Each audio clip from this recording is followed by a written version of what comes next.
Vande Mataram radio Hindustan. RJ Rajni लेकर आई है धर्म गंगा में आपके लिए सूतक और पातक क्यों लगता है, जाने इसके पीछे का धार्मिक और वैज्ञानिक कारण। मनुष्य जीवन में ऐसे अनेक पड़ाव आते हैं जो उसके जन्म के साथ शुरू होकर मृत्यु तक उसके साथ चलते रहते हैं, और इन पड़ावों को जब हम परंपरा के साथ जोड़ते हैं तो इसका महत्व और बढ़ जाता है। जिसमें सूतक और पातक दो ऐसे शास्त्रोक्त विधान हैं जिसमें इंसान के जीवन को नियमों के सूत्र में पिरोया जाता है।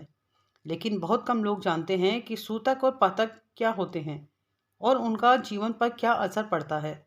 तो हम यहाँ आपको सूतक और पातक से जुड़े तथ्य और इसके वैज्ञानिक विधान के बारे में बताने जा रहे हैं।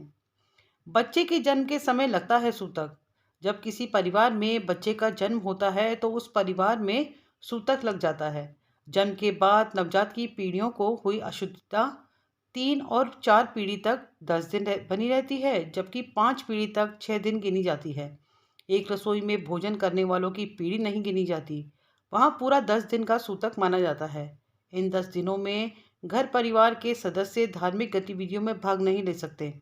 साथ ही बच्चे को जन्म देने वाली स्त्री के लिए 40 से 45 दिन तक रसोई घर में जाना और दूसरे काम करने का भी निषेध रहता है, जब तक घर में हवन ना हो जाए। प्रसूता स्त्री रसोई के काम करने के लिए शुद्ध नहीं मानी जाती। शास्त्रों के अनुसार सूतक की अवधि विभिन्न वर्णों के लिए अलग अलग बनाई गई है। ब्राह्मणों के लिए सूतक का समय 10 दिन का, वैश्य के लिए 20 दिन का, क्षत्रिय के लिए 15 दिन का और शूद्र के लिए अवधि 30 दिनों तक होती है। मृत्यु के बाद लगता है पातक। आइए बताते हैं आपको क्यों।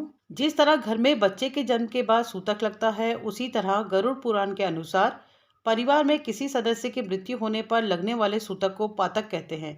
इसमें परिवार के सदस्यों को उन सभी नियमों का पालन करना होता है जो सूतक के समय किए जाते हैं। पातक में विद्वान ब्राह्मण को बुलाकर गरुड़ पुराण का वचन करवाया जाता है। गरुड़ पुराण के अनुसार पातक लगने के 13वें दिन क्रिया होनी चाहिए और उसी दिन ब्राह्मण भोज कराया जाना चाहिए, जिसके बाद मृत व्यक्ति की सभी नई पुरानी वस्तुओं को एवं कपड़ों को गरीब और असहाय व्यक्तियों में बांट देना चाहिए। पातक के दिनों की गणना मृत्यु के दिनों से नहीं होनी चाहिए, बल्कि उस दिन से होती है जब दाह संस्कार किया जाता है। अगर किसी घर का कोई सदस्य बाहर या विदेश में है तो जिस दिन मृत्यु की सूचना मिलती है उस दिन से शेष दिनों तक उसके पातक लगता है।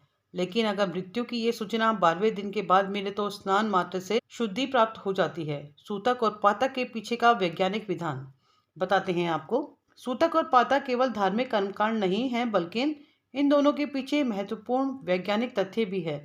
दरअसल जब परिवार में बच्चे का जन्म होता है या किसी सदस्य की मृत्यु होती है तो उस स्थिति में संक्रमण फैलने की संभावना काफ़ी ज़्यादा बढ़ जाती है। ऐसे में अस्पताल या शमशान या घर में नए सदस्य के आगमन या किसी सदस्य की अंतिम विदाई के बाद घर में संक्रमण का खतरा मंडराने लगता है। इसलिए इन दोनों ही प्रक्रियाओं को बीमारियों से बचने के उपाय के रूप में भी लिया जा सकता है, जिसमें घर और शरीर की शुद्धि की जाती है।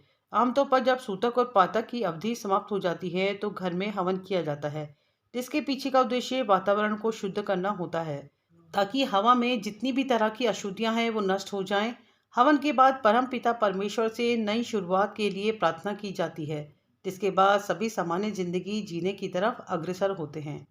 बने रहें हमारे साथ रेडियो हिंदुस्तान पर। सबको सिखाएं पेड़ लगाएं, सबको सिखाएं जल बचाएं।